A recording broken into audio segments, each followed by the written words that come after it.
తనకున్న లోపానికి ఆమె కుంగిపోలేదు. భవిష్యత్తును తలుచుకొని కుమిలిపోలేదు. ఎంతో మందికి ఆసరాగా నిలుస్తూ జీవితాన్ని ఆదర్శప్రాయంగా మలుచుకున్నారు మొగులమ్మ.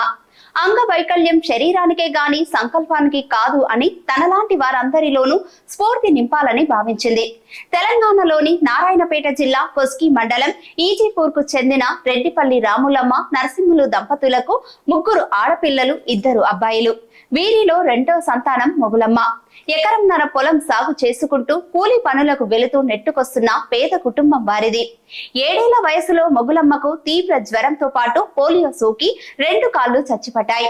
ఆర్థిక స్తోమత అంతంత మాత్రంగా ఉండటంతో మెరుగైన వైద్యం అందలేదు. దీంతో ఆమె శాశ్వతంగా వికలాంగురాలయ్యింది. అసలే పేదరికం, దీనికి తోడు వైకల్యం, అడుగడుగున అవమానాలు. అయినా ఆమె అధైర్యపడలేదు. చదువులో చురుగ్గా ఉండేది. ఇంటర్ చదువుతూనే ఫీజులు, పుస్తకాల కోసం 10వ తరగతి విద్యార్థులకు ట్యూషన్ చెప్పేది. గ్రామం నుంచి ట్రైసైకిల్ పై 4 కిలోమీటర్ల దూరం ఉన్న కొస్గికి వెళ్లి చదువుకునేది. ఇంటర్ పూర్తి అయ్యాక మరింత దూరం వెళ్లలేక చదువు ఆపేసింది. ఆ తర్వాత మహిళా సంఘంలో బుక్ కీపర్ గా, ఆరోగ్య కార్యకర్తగా పనిచేసింది.